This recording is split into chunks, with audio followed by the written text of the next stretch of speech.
And good morning once again, folks. This is Paul Stone. We're getting ready to go on the air live with Senior Talk, a show brought to you each Tuesday morning by HarborPlace, a senior living community in Port St. Lucie, Florida.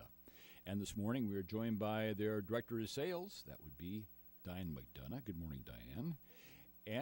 And by Miss True, yes, Miss True, from the Alzheimer's Association. Diane, I'll turn it over to you. Good morning. Good morning, Paul, and to all our listeners on the Treasure Coast. Merry Christmas and Happy Holidays from HarborPlace at Port St. Lucie. No one should face Alzheimer's disease alone, especially during the holidays. Approximately 5.4 million Americans are with Alzheimer's disease, and that number is growing.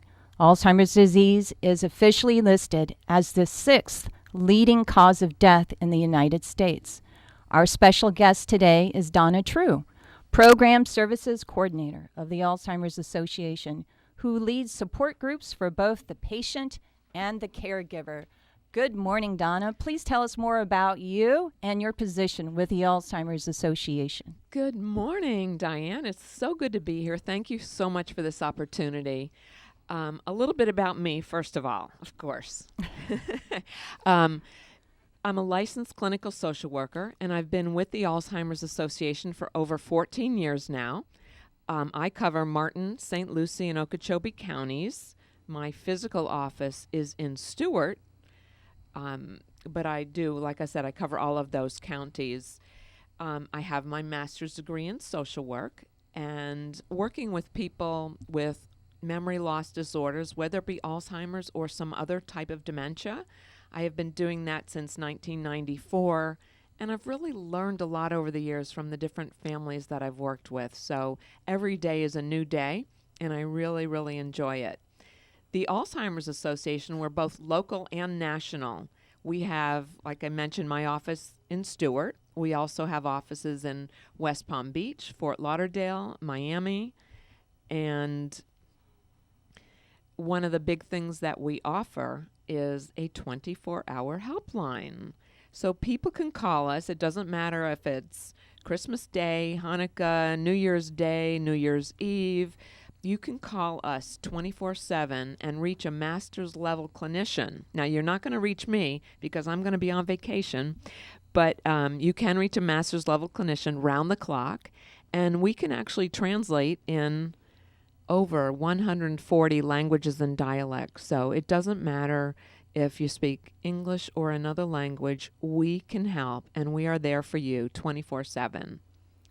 So your chapter is the Southeast Florida? Yes, we are the Southeast Florida chapter, and we cover 7 counties altogether from from St. Lucie County and Fort Pierce all the way down to Key West and out to Okeechobee. I was reading a little bit about the history of the Alzheimer's Association. It was created in 1981. A group of people who had a loved one with the disease started the Alzheimer's Association. The first chapters were formed in Phoenix, Tucson, and Las Vegas to provide education, support, and resource services. Donna, please tell us, let's break that down. Let's talk about the education. Okay. Before I go into the education, I just want to mention that the founder of the Alzheimer's Association was a man, Jerome Stone, and his wife had Alzheimer's disease. Back then it was the 70s, and we really didn't hear much about Alzheimer's back then. And Mr. Stone he stayed involved with us for many, many years and used to visit our Chicago office. He just died last year at the age of 101 and still came to our office. 101, so it's fantastic. Yes. So one single person can make a big difference. And in terms of education, what we do, education is a huge component when you're working with somebody. Again, it's not just Alzheimer's, it's any memory loss disorder or any type of dementia. With the helpline, we can do a lot of education on the phone. So we can make a big, big difference for families trying to learn how to cope with something, perhaps a behavior that is difficult. We can educate people that way. But we also do a lot of in-person education. We do a lot of presentations, and I'm more than happy. I cover 3 counties. I'll go anywhere for a speaking engagement and we can educate maybe the 10 warning signs or the basics of Alzheimer's disease. We're always happy to do that. We have staff all over the 7 counties that will do that. We have an incredible website at alz.org, O-R-G, that is absolutely loaded with information, whether you might be a health professional, you might be a family caregiver, you might be the person with dementia in the early stages.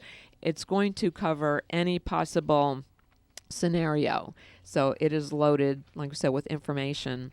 And one of the things you mentioned, that Alzheimer's is the 6th leading cause of death, and that is true. People don't even realize that people die from Alzheimer's, but it's also the only one without any treatment, any cure, any known cause at this point. So we are definitely the 3rd largest provider of funding for research, also after the United States government and China.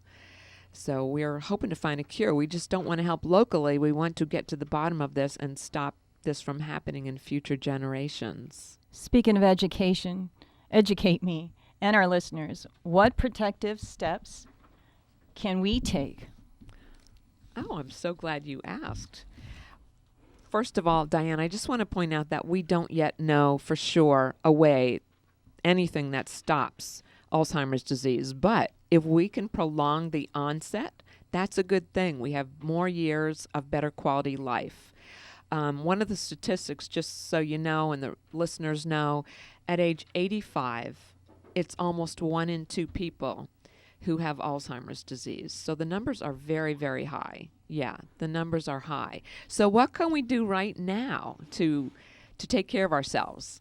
Well, think about it. What's good for the heart is good for the brain. So, okay, exercise, that word. Oh, everybody hates to hear exercise. But that's a really big thing that you can do for yourself, even if it means parking a little further back in the parking lot at the grocery store and walking. If you can walk, of course, if you're physically able and your doctor approves, do a little more walking. Ballroom dancing is a great thing that you can do. Learn new things. Use it or lose it theory kind of kicks in here. Go off autopilot. How many times have you left the house and said, oh, did I turn the coffee maker off? Of course, nowadays they're pretty automatic. Or did I really shut the garage door? Oh, did I lock my doors? Question for you. You mentioned that 85, 1 in 2 of us will have it possibly. And is there any degree, in other words, can you have it from 10 to 90%, or are there categories of Alzheimer's? Well, that's a really good question. It starts minimally. It's a slow onset, insidious disease. So it starts with just maybe a few things happen, maybe forgetting a few things. And it's very confusing for the other family members that surround that person. I start by asking usually, well, how many of you have ever lost your car keys, or maybe your car, or your sunglasses, or your cell phone? Well, yes, of course, that's common. That doesn't mean that you have Alzheimer's disease or any other type of dementia. But in the early stages, you have to distinguish, is there a pattern going on here? It's not just short-term memory loss. And I just want to clarify that short-term memory loss is the hallmark symptom. So forgetting what you did this morning, forgetting what you did yesterday, forgetting if you took your pills or not. So it's short-term, not long-term. And you mentioned exercise. I would assume there's exercise for the brain as well. Crossword puzzles, reading. Yes, absolutely. Again, it might not prevent it, but it gets you thinking. It gets your brain cells working and maybe creating some new signals. So exercise is a good thing. And going off autopilot makes you stop and think. If you usually come to work the same route every single time you come, you're on autopilot. You're not even thinking about it, how you get here. You're just all of a sudden you're here. Go a different route. If you're right-handed, start doing things with your left hand. Try writing with your left hand. I see you're holding your pen in your right hand. Well, write your next note with your left hand. You'll read it, of course. No, they won't be able to read it, but that's okay. It almost hurts your brain to do that, but it's like brain cells are growing by you doing that. What you're saying, this doesn't prevent it. Right. Nothing prevents it. It keeps your mind active and busy. Yes. And if we can, again, prolong the onset of the disease, and what it happens with Alzheimer's disease, it's like I said, it's insidious. A few things start happening. You might get lost. Your father might have driven to church every single Sunday for 40 years, and then he gets lost going to church. And it's like, he was just confused that morning, and you kind of write it off. But then it happens again, and it happens again, and then there's a lot of new bumps on the car, and Dad doesn't remember where he got them from, that type of thing. So you start watching over time, and you see a pattern of short-term memory loss that affects daily living. So back to behaviors that may protect against cognitive decline. When I say go off autopilot, I think too, if you have a key to your car, when you go out to your car, use your non-dominant hand to open the door. Some of us now have smart keys, so you never even take the key out of the car. But try doing different things. If you brush your teeth, try using your non-dominant hand. Do things like that. Challenge yourself. Don't just sit there. Socialize. That's another big key factor people don't realize. And this is what I love. You know, Diane knows I go to HarborPlace. We've been going there for many, many years, twice a month for what's called our early stage support group. And when we get there, it's beautiful. You see people out, they're socializing, they're talking to each other. They're not isolated in their home alone. And that's really important. You don't realize how important that is for your brain. That's a very good activity. So if you stay home and I don't want to leave my home, I'm never going to leave my home, well, that's not the best thing for your brain to be doing that. So That's true, Donna. When the adult child comes in seeking help or looking for a community, the number one item is safety. But the second thing is being socialization, stimulation for the loved ones. Yes, absolutely. It makes a big difference. And of course, I love it there. It's so beautiful and pretty. Like I said, we go there twice a month, and you walk in, you never know what the decorations are going to be like. You might be having a... Okay, while we're on that note, tell our listeners, more about the support group at HarborPlace and what they should do and who should they contact. Okay. We have the only support group of its kind that's been meeting at HarborPlace for quite a few years now, and it's called an early stage support group. People do have to be pre-screened for that. That's very important because we really need people to truly be in the early stage. Say you have a married couple, Diane. The wife is developing a memory loss disorder, and she might not have been diagnosed yet, but we encourage testing, find out what's going on with the memory, what's causing those changes. So the husband and wife want to come to group. They come together. We all meet together for the first half hour, and we just talk about general things, and we actually do introductions every single time we meet. We always have name tags, so there's no pressure to remember names. We let people know what's going on if there's any updates. And then after half an hour, we separate, and the people who are what we call the care partners or the caregivers go into a separate private room with another licensed clinical social worker. Her name is Laura Zell Kramer. They go with her and they discuss their issue. The people with the memory changes stay with myself and a nurse, Julie Rankin, and we discuss our issues. And it's really very, very positive. It's uplifting. People in our group, we call it the fun group. Everybody has such a great sense of humor. So we call the people with the memory changes the fun group. But what it does, and the feedback we get most of all, is I'm so glad to hear that I am not the only one going through this. And they share tips. Oh, I keep a little notebook in my pocket, and I keep a pen, and I keep everything handy so that I can make notes because I know I'm going to forget. And the reason I say people have to be pre-screened, and this was told to me by a former caregiver. She said to me, Donna, your early stage is our denial. So, yeah, people have to be proactive because in the very early stages, again, people tend to write off what's happening. Oh, what do you expect? They're 75. Or what do you expect? They're 80. Well, forgetting things to this degree is not normal for that age. Dementia is not normal part of aging. So we want people who can actively be involved in the group. We're not daycare. We're an actual support group, and we want people to be able to verbalize and participate and learn and benefit, because if they're not benefiting, there's a better, we'll find a better option for them.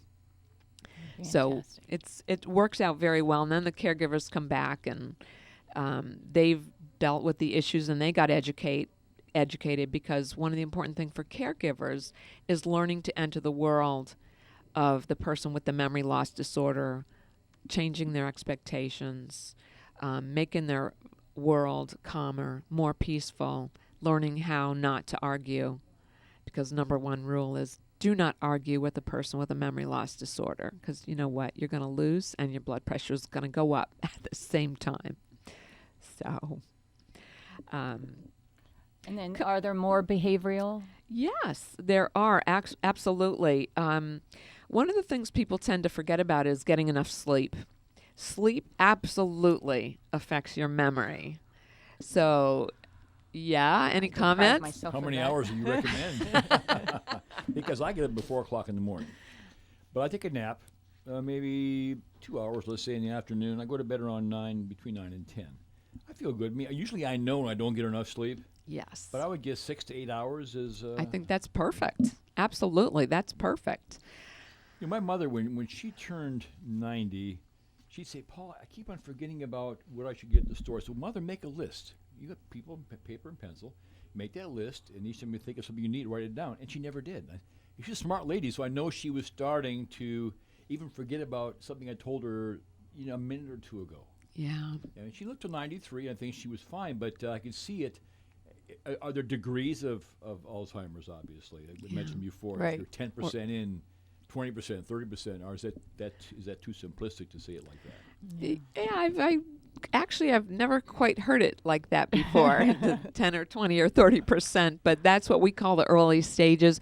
But the other part of that is it might not have been Alzheimer's. Maybe it was a vascular type of dementia. If she had heart issues. She did have heart issues. She passed away of, I think, what they call a lot of older folks pass away from the heart was the problem. We have a phone call, I think, coming in. Are you okay with phone calls? You wanna put the headset on? Absolutely. No, I guess maybe not. Who doesn't want to go on the air? This is a phone caller wants to know, please give the 10 warning signs of Alzheimer's which you mentioned, either now or later, or have you already mentioned that, Diane?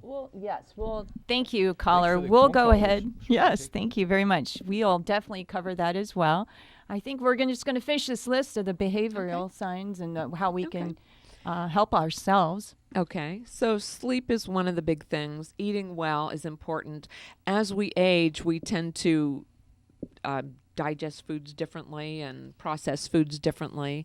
So we want to make sure that we're eating right, and what worked a few years ago may not be working so much now. So got to think about diet. And one of the things they recommend is the Mediterranean diet, less red meat. They do say a glass of red wine, but that glass is not like 10 inches tall. And I usually say this big, but since it's on the radio, I can't do that here. Depends upon your glass size. Huh? Yeah. Yes, depends on the glass size.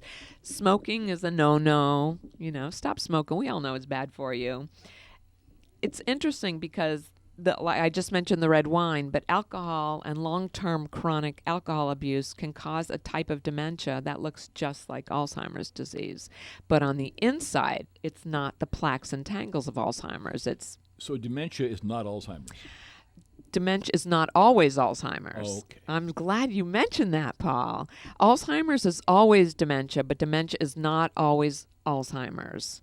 So when you started noticing that your mom was getting a little bit forgetful or didn't follow through on writing the list, or even if she wrote the list, she might not have remembered to take it to the store, there might have been a totally different cause internally, say physically, for that, not the Alzheimer's. Alzheimer's, if you donate your brain to the brain bank, and they look at your brain after your death, hopefully, and they see these little goopy plaques and tangles in your brain. So I'm a social worker, not a nurse, so you're going to have to deal with goopy little plaques and tangles. Okay, that's good. We can relate to that. Yeah, exactly. So you can see those changes. But if it was vascular, that would be a whole different story. If it was a vascular dementia, or if it was Lewy body, or maybe it's depression, or maybe it's even a medicine That's one of the reasons why we really encourage people, if you're seeing memory changes, get a good evaluation done to find out what's the cause. And I tell people, if your doctor says, "Oh, what do you expect? You're 85 years old," and I say, fire the doctor for that, at least for that issue. At least for that issue, because you want somebody who's going to investigate. You want your blood checked. You want a brain scan. It might be a brain tumor. Who knows? It might not have anything to do with Alzheimer's. Never assume that memory loss is Alzheimer's, no matter what your age is.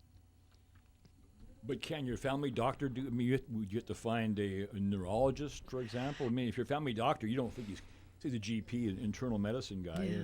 Is that going to?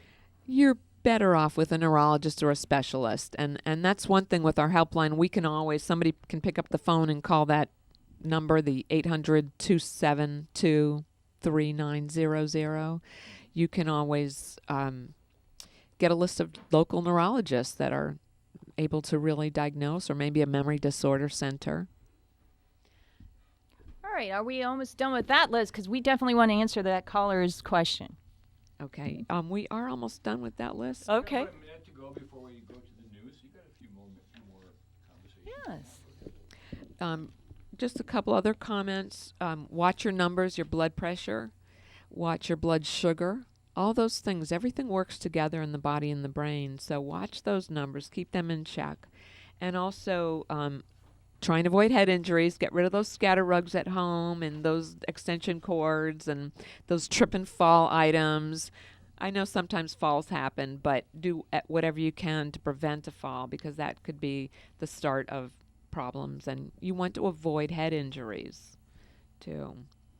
Donna, that was interesting. Thank you. And when we get back from our break here, we will definitely answer the caller's question there. And then also, I really want to focus on, because the holidays are approaching, the challenges with families living with Alzheimer's. Okay.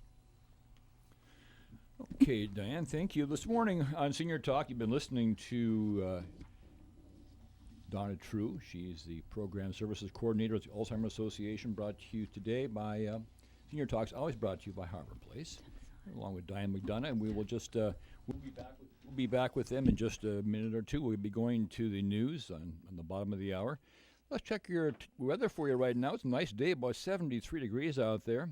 Looking for a day like, get to up 81 degrees, but a cool front, folks, a cool front is on the way. I'm telling you right now. We're looking at by Thursday night, it's going to be a low of about 55 degrees. That sounds wonderful. You're listening to WPSL TE Radio. We're at 1590. We're located in Port St. Lucie here. And good morning once again. It's about 10:35 right now. We're going to return back to a special Senior Talk today with Donna True from the Association of Alzheimer's Association, along with Diane McDonough, the Director of Sales at Harbortown. Ladies, let me turn your mics for you up right now, and we will start in. Go ahead, Diane. Well, welcome back, listeners. We just heard how we can protect ourselves against Alzheimer's, and I'm just now going to turn the mic back to you, Donna, because we want to answer that caller's questions of the 10 warning signs of the Alzheimer's. Well, good. Thank you so much. And I'm glad that caller asked. And just to note that anybody can we have all kinds of literature and brochures we can drop in the mail to you, or if you're on email, we can email. All you have to do is call that 800 number. Again, that's 800-272-3900. We have a wealth of information, but here are the 10 warning signs. Number 1 is short-term memory loss. That affects your daily living, so it's not just forgetting something now and then. It really affects your ability to maybe go to your appointments. Say you have a weekly hair appointment and you're forgetting, and that type of thing, and you've done it for years. So got to watch out for that short term. Do you remember what you did last night? Do you remember who was just elected president? That type of thing. Challenges in planning tasks. We just had hurricane season just ended, and we just had a threat. Hurricane Matthew was coming our way. So if you have an Alzheimer's type of dementia, you might see it on the news, you might hear about it, but you lack the capacity to follow through and go out and get the water and the batteries and things like that. So you're not planning the same way anymore. You're not putting 2 and 2 together to get 4. Problems with familiar tasks is number 3. Say you used to balance your checkbook to the penny all the time. It was perfect. Well, now you've bounced a couple checks. Your bills aren't getting paid properly. That's another red flag. Now, when I'm giving you these red flags, it's not saying you have Alzheimer's disease. It's just saying maybe some of these call for further investigation and have an evaluation done, because we want to look at the big picture and kind of rule out other treatable causes of memory changes. If you're a man, and this is a true story, we had a gentleman he was a veteran, and he was so proud of himself. He put a new flagpole up in his yard, and he went and he hung the flag up, and then a little bit later there was a knock on his door. Somebody had stopped to ask him if he needed help. He had hung the flag upside down, and he didn't realize it. And that's the type of thing when something that he was somebody who could always do those things perfectly. So that was a change for him. Confusion with time or place. If I were to ask you, Diane, who is the president right now, you would be able to tell me who it is. But if you answered me and said, Donna, of course, it's Ronald Reagan, I would be thinking to myself, Diane, I think, is living in the past quite a few years ago here. She doesn't realize who's the president right now. That's the type of thing. And in confusion with place, one of the things that we often hear is people saying, I want to go home. And they might be in the home that they've lived in for 50 years. So that's a little bit confusing. So they're disoriented to place. If you were to ask me, where am I right now, I would be able to tell you I'm on the first floor of a radio station, WPSL, in Fort Pierce. I would be able to give you all those details. If somebody wasn't able to answer that question and they said they were in Brooklyn, again, that's confusion with time or place. Trouble with visual images and spatial relationships. The easiest example I can think of for this is driving. You no longer realize, if a lot of times we'll go to the grocery store and we'll see cars taking up 2 spots, and we know sometimes it's because they don't want people to park near them when they have that fancy new Corvette. But there's other times when they just have misjudged the distance of the parking space, and they don't have a good grasp on the size of the car. Or one of the examples we use is if there's a black carpet. I'm looking, there's not one here, but if there was a black carpet right in front of the doorway here, I would not want to step on that, because to me it might look like a hole. So the messages from my eyes to my brain aren't working the same way. Things aren't happening in the same way. New problem with words or verbalization or things like that. If you've never been good with that, or with writing or saying things, that's one thing. But when there's a change and it's significant, you can note, other people will notice it. That could be one of the symptoms. Now, I already asked you if you've lost your glasses or your phone or anything else, and we all have, but not being able to retrace your steps. Like, I have all my notes right in front of me in my notebook, and tomorrow when I look for my notebook, I should be able to say, if I can't find it, I should be able to say, I know I had it yesterday when I was with Diane at the radio station. Somebody with an Alzheimer's type of dementia might just say to whoever was sitting in front of me, like, my book is gone, I'm pretty sure you stole it, and I am going to call the police. Something like that. I'm not understanding the same way. I'm not able to backtrack and think about how to retrace my steps. Poor judgment. We worry so much about people being taken advantage of, especially if they're living alone with an Alzheimer's type of dementia, and many, many times it's undiagnosed. So we might have people, I think it's snowing up north today. We might have people go outside in shorts and flip-flops because they don't realize their judgment is impaired, and they don't realize they need to be able to dress for the weather. Here in Florida, they might dress with too many clothes on and go out in the heat during the summertime, and that causes problems too. They might give away all their money. They might give away valuables, jewelry, things like that to some nice stranger. So your judgment is impaired. And a good example also is those sweepstakes that come in the mail. They basically say in big, big letters, you've won $1 million. And in tiny, tiny little letters, I'll say you and 5 billion other people are getting this letter. And if you have the numbers that match and all of that, all you need to do is send us $25. Well, the person really believes that they've won the $1 million. They send the $25 in over and over again, and that's impaired judgment.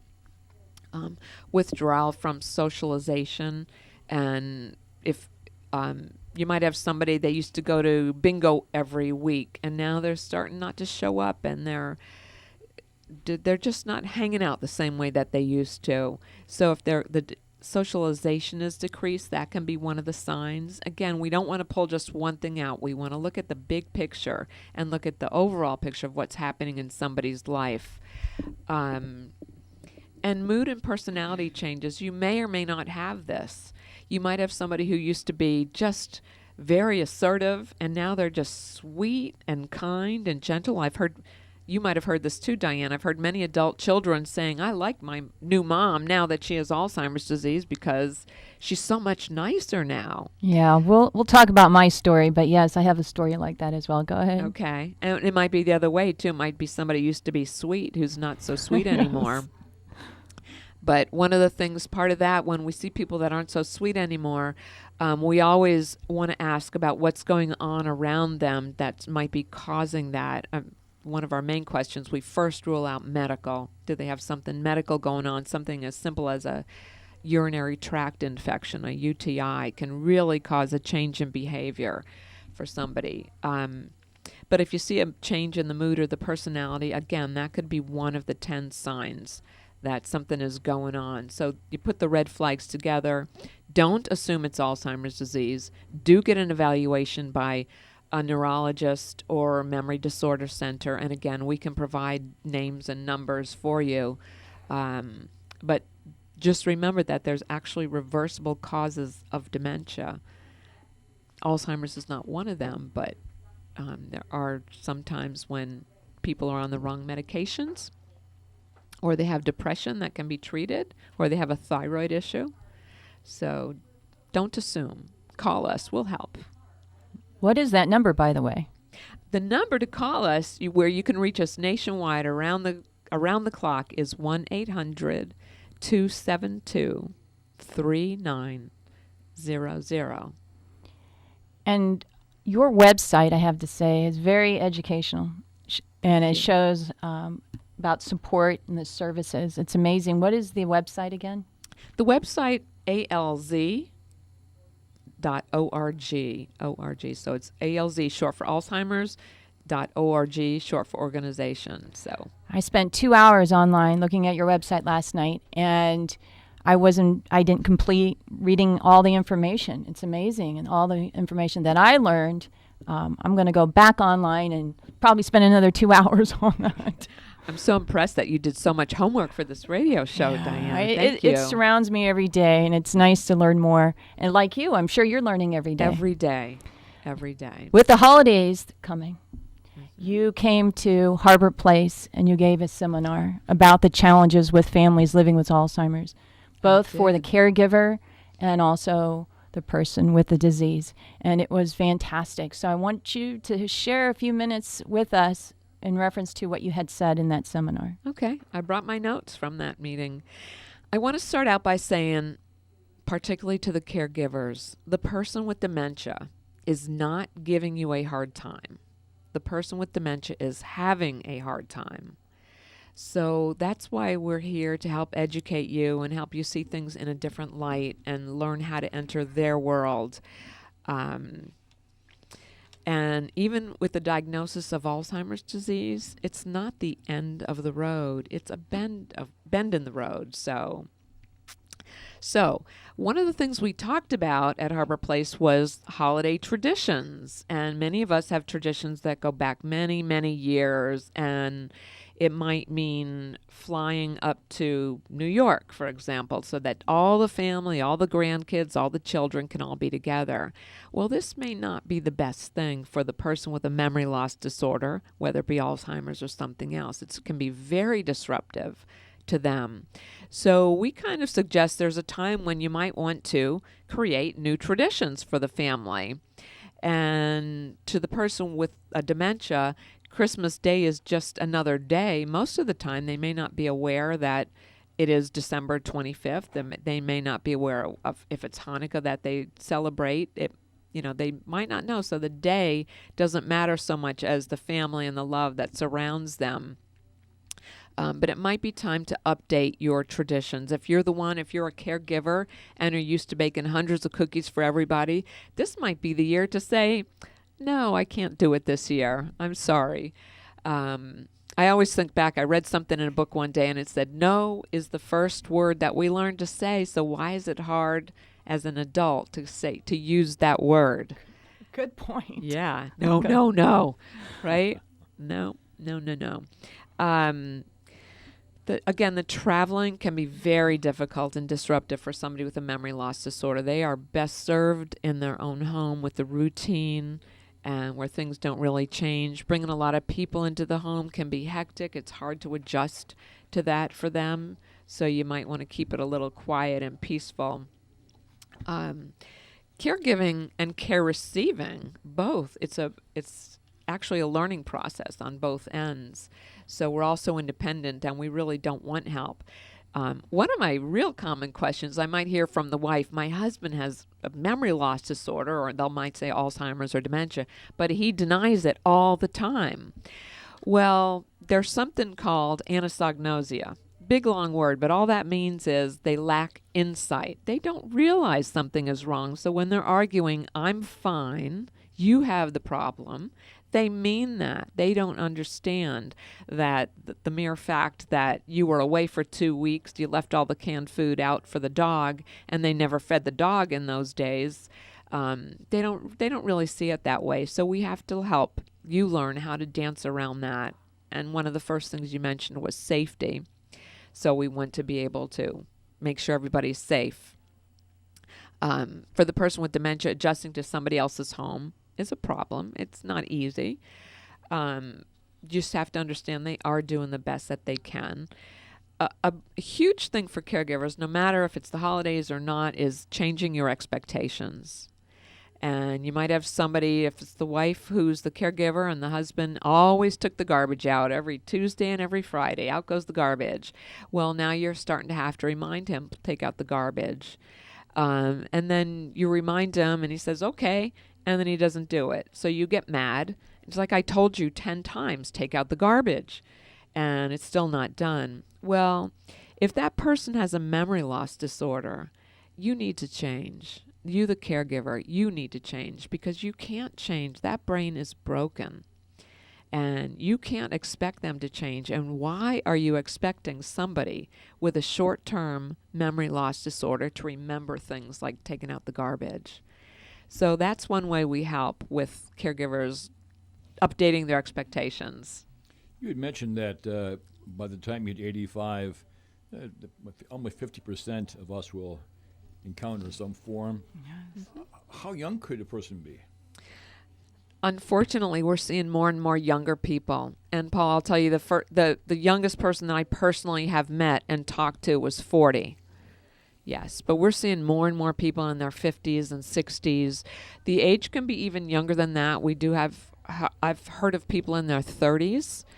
And that, I don't know if you might have just seen 60 Minutes. There was a really good show on a couple Sundays ago, I think last Sunday, about, this was in Colombia, the country. Antioquia, I think was the name of the city that they were in. But there is a genetic thing going on there where most of the families, they develop what's called younger onset Alzheimer's disease. That's before age 65, and they're in their 30s and 40s when they develop this. And for that particular family, it's a definitely a genetic link. And so the studies are incredible what they're doing to find out, who has the genetic link. They've kind of pinpointed a few things, and there's a lot more studies to be done.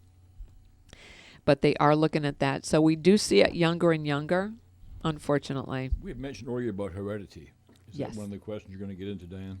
No, you mentioned it. I think you should follow through with it because it was a great question. I mean, it seemed, like I said before, my grandparents, whom I knew all my life, basically, and they were all fine with it. But I never feel like I am absolutely cured of any kind of a problem that they didn't have. How often is Alzheimer's linked to heredity? Age happens to be the bigger risk factor. So but it is linked in a way that puts you at higher risk. If you've had a parent or two parents that have Alzheimer's disease, it's kind of like cancer. You are at higher risk. Does it mean you're going to get it for sure? Absolutely not. There's a very rare, specific gene combination that happens that kind of says you will get Alzheimer's disease, but we don't know when, and there's nothing we can do about it. Although we have a program called Trial Match where we can find out if there's trials. They're doing prevention trials right now, so it's really very exciting. And again, you can find out by calling our 800 number about Trial Match. But so it puts you at higher risk if you have a parent who starts at age 85 or age 90. But again, there's no promise. There's, thank goodness, no guarantee that you're going to get it. We know there's no cure at the moment. Are there factors at play trying to come up with a way to either diagnose it earlier or to offer some sort of a medication to help it lessen?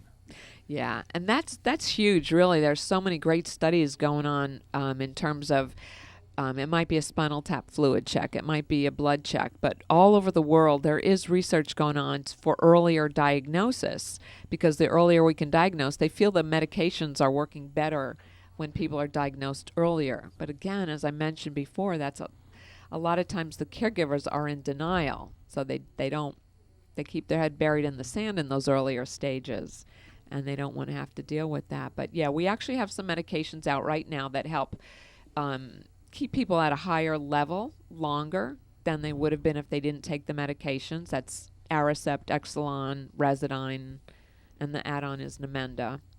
So there are medications out there, and they're not the be-all, end-all, because they're not going to cure it. They're not going to make it go away. But if it keeps people functioning at a higher level for a longer period of time, that's a good thing. Donna, tell us about the vision and the mission for the Alzheimer's Association. I think that's going to help Paul with his question as well. Okay. The vision of the Alzheimer's Association across the entire USA, we have chapters across the entire United States of America. Our vision is very simple: a world without Alzheimer's. And some of you may have seen that commercial on TV where it's just like, we are looking for the first survivor of Alzheimer's disease. And that just sends chills down my spine, because it's going to happen, and we are determined to do that. So our mission, I'm going to read this, is to eliminate Alzheimer's disease through the advancement of research, to provide and enhance care and support for all affected, and to reduce the risk of dementia through the promotion of brain health, which is, I thank you, because that's exactly what we're doing today in terms of education and promoting the promotion of brain health. How do we take better care of ourselves and things like that? So thank you for asking that. This could have easily have been a 2-hour program today. It could be. I'm looking, no, time's coming up. 5 minutes, but go ahead, Diana. But what I want to say, though, is back to your website, I did see a caregiver stress check. Now, I do have a friend that I'm legally responsible for health care, and I was going through this stress check, and it's amazing how it really understands my feelings. It feels like you have to do it all yourself and that you should be doing more. Yes, I feel guilty because I'm working, that I can't do more.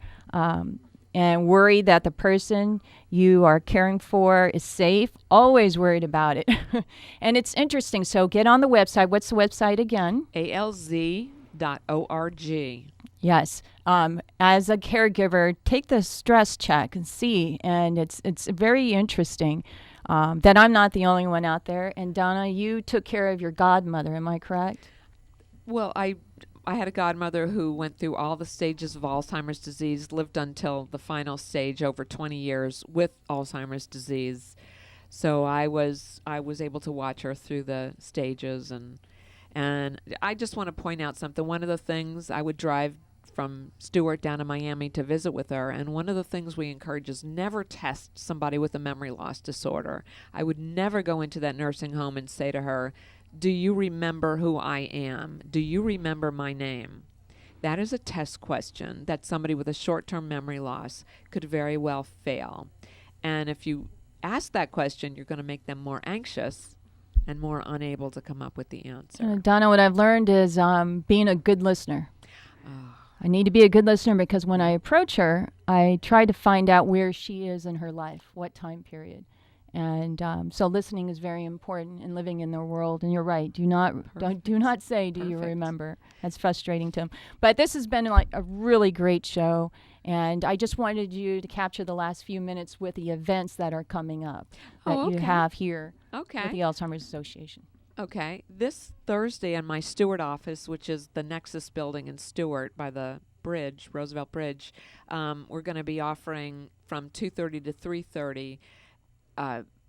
You have the name of it. What's the name of it? Yeah. It's a healthy living seminar. I'm sorry. It's just like, but it's healthy living. Great. And it kind of goes over some of the things that we're doing. And then on the last Wednesday in January, we do an educational meeting that's open to all caregivers, and I try and get it in the newspaper, but where we have guest speakers come in and speak to people. That is the last Wednesday in January, I believe is January 25th, and we meet from 2:30 until 4 o'clock, and that meeting happens to take place at Treasure Coast Hospice on Indian Street in Stewart. Great. So tell me your hotline number one more time here. Oh, I'd love to. 1-800-272-3900. Donna, it's been a pleasure having you on the show. Thank you. And I hope this show has helped others out there. If you have any questions, always call. They're always open. Look at their website. It's fantastic. A lot of education. That's what they're trying to provide to the public. Well, okay, folks. Thank you, Diane, so very much. And Donna, thank you for joining us today. It was a wonderful program. Thank you so much for your time. Thank you. Folks, it's time to let's see, 10:58 right now. We're going to be going down to the, where are we going, Cliff, next again? Public Defender's Office for today's